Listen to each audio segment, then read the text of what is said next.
بس الغريب اللي انتوا مش مصدقينه بقى، ان انت بالنسبة للشخص ده اكتر واحد فارق معايا. يعني لو ده شخص عنده علاقات زي ما ظهر معايا، انت الوحيد اللي بيحس معاك يعني الحب، وبيحس معاك الارتياح اكتر من دول كلهم. وممكن انت مختلف عن الناس دي، مختلف بقى في اخلاقك، في اسلوبك، في طريقتك. صح ولا غلط؟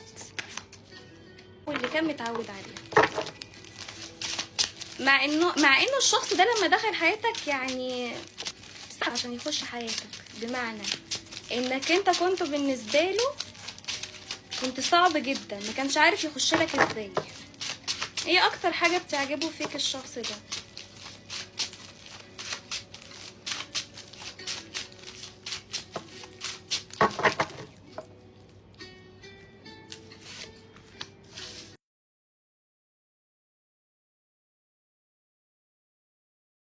حس اتجاهكم ان انتوا اديتوله الثقه واديتوله الامان اكتر من اي شخص، لان انتوا ما كانش عندكم علاقات كتير قبله.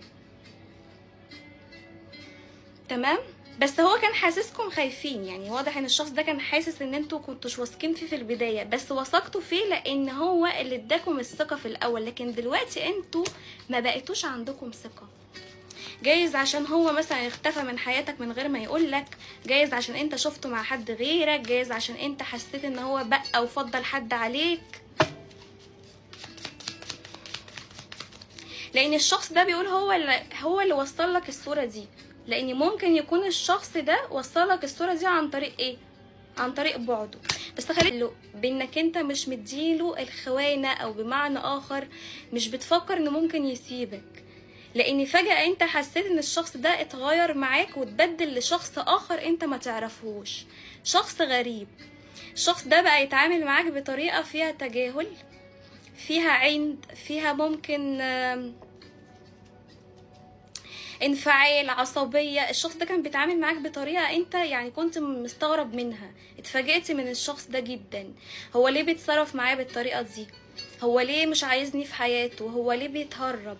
والبعض منكم انتوا دلوقتي في طاقة يعني تفكير قوية جدا، بتفكروا هو الشخص ده طب ممكن يكون دخل في علاقة مع حد، طب ولا الشخص ده ما كانش جد معايا في العلاقة، الشخص ده كان داخل العلاقة مثلا يقضي وقت او يستغلني في شيء مثلا ما وينسحب. لان انت شايف ان ممكن يكون في علاقة مع حد دلوقتي، او انت عارف ان الشخص ده عنده علاقة غيرك، ممكن يكون متجوز. تمام. بس اللي في تفكيرك دلوقتي هي طاقة حيرة، انت محتار في امر الشخص ده، هو ليه بعد؟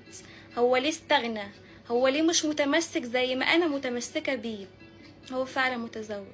تمام. طب خلينا نقول كده طاقة الابراج. انا معايا برج العذراء والثور والجدي، ومعايا برج الحمل والاسد، ومعايا كمان عقرب وسرطان، ومعايا كمان برج الجوزاء والدلو. تمام. ممكن تكون انت كمان اللي بتسمعني في علاقة جواز مع الشخص ده لبعضكم، وحصل انفصال بسبب طرف تالت، ممكن يكون اهل او ممكن شك. دي طاقتكم. بس انا شايفة ان الشخص ده في الوقت الحالي بيمر بطاقة صحوة روحية. الشخص ده بدأ يحس بقيمتك في حياته وعدم قيمتك دلوقتي، بمعنى يعني وجودك في حياته كان مهم جدا، او جايز عشان غيابه مثلا زاد او طال، ممكن عشان انت شايف ان هو خلاص مش راجع، والشعور ده هو مش حبه. هو حاسس انك انت فكرت ان كده خلصت الحكاية والعلاقة اتقفلت وكل واحد كده راح لطريق، وهو الحقيقة عايز يرجع يكمل الطريق معاك تاني، عايز يرجع يكمل الطريق معاك تاني. طب ليه؟ لاني انا شايفة ان الشخص ده كان مأجل العلاقة دي عشان ظروف حصلت عنده، ممكن بقى ظروف مع طرف تالت، ممكن مشاكل مر بيها، ممكن الشخص ده مادياته ما كانتش احسن حاجة، ما كانش عارف يعمل توازن ما بينك وما بين اسرته، بس في مشكلة حصلت ما بينكم، ماديات. اوكي.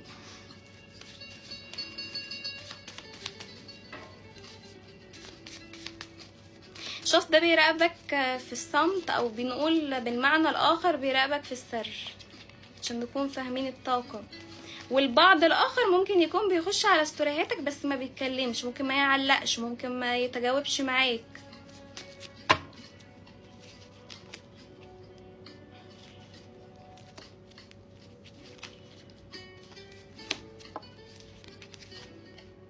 هو حاسس ان هو شخص ما تزعلوش مني، شخص كان ساذج، او بمعنى اخر شخص كان غبي، ان هو فرط فيك او ضيعك من ايده، او ان هو سابك اللي ممكن لتفكيرك، لان تفكيرك برضك بيخليك ساعات توصل معاه لمرحلة اللي هو لا ده ما حبنيش، وده شخص كذاب، وده شخص مخادع، انتوا قفلت معاكم، انتوا مش شايفين الشخص ده غير بالصورة دي، ان حب من طرف واحد من طرفكم انتوا بس.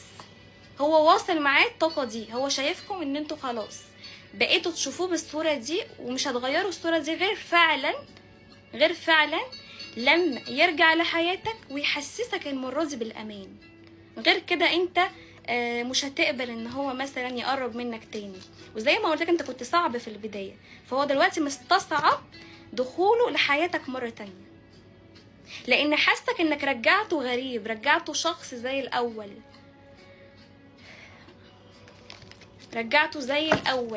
رجعته شخص عايز فعلا معاك حب واستقرار وزواج. هو فاهمك، هو عارف كده دماغك انت عايز ايه، انت عايز علاقة استقرار، عايز معاه خطوبة، عايز معاه مثلا ارتباط، لو انتي مثلا متجوزين عايزين العلاقة دي تبقى فيها لم شمل. يعني انتوا مش في العلاقة مش حابينها تبقى كلام وهزار وضحك وخروجات ولقاءات والكلام ده، صح هي فيها ذكريات حلوة، بس مش ده اللي في دماغكم. تمام، انتوا دخلتوا العلاقة فيها لقاءات ومقابلات والحاجات دي، بس انتوا كنتوا في الغرض بتاعكم او البيربس بتاعكم ان في النهاية يكون في شيء رسمي. فاتفاجئت ان الشخص ده بيقولك مش هقدر، بيتحجج، بيحط اعذار، يقولك انا مش عندي الفرصة دلوقتي، انا هسافر، انا هكمل تعليمي. كل واحد حط حجة، خدها على حسب طاقتك، خد الطاقة في مسار حياتك يلي بتسمعني. فجه في دماغك ان هو داخل يتسلى وداخل يهزر، وده اللي انت فاهمه دلوقتي. فهمتوا؟ يعني نقدر نقول العلاقة دي حصل فيها جاب بسبب ان انتوا الاتنين ممكن كنتوا شوية مختلفين في الشخصية، مش مختلفين في الطباع، لا في الشخصية. انت اتربيت في بيئة او انت اتربيت على فكر معين وهو عكسك. فاهمني؟ طيب ايه خطواته ومتى الرجوع؟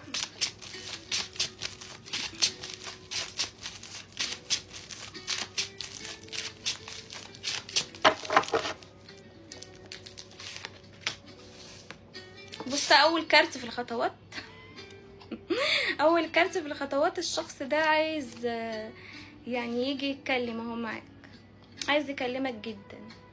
طيب في طاقة وحشة هنا وطاقة اشتياق منه ليك وانت كذلك، بس انا عايزه اقول لك حاجة، ان انتوا الاتنين بتعملوا تخاطر لبعض، وغالبا انت اللي بتسمعني بتعملوا تخاطر، لان واضح بص الطاقة في تخاطر ما بينكم فظيع، تخاطر، تفكير، مراقبة، انتوا الاتنين بتراقبوا بعض، بس هو ما يعرفش ان انت بتراقبه. هو اللي عارفه كويس قوي انك انت كده خلاص، حتى لو بتنزل ستوري اللي بتسمعني انت بتنزل، وهو فاهم انك انت بتنزل عشان خلاص انت استقريت في حياتك. تمام.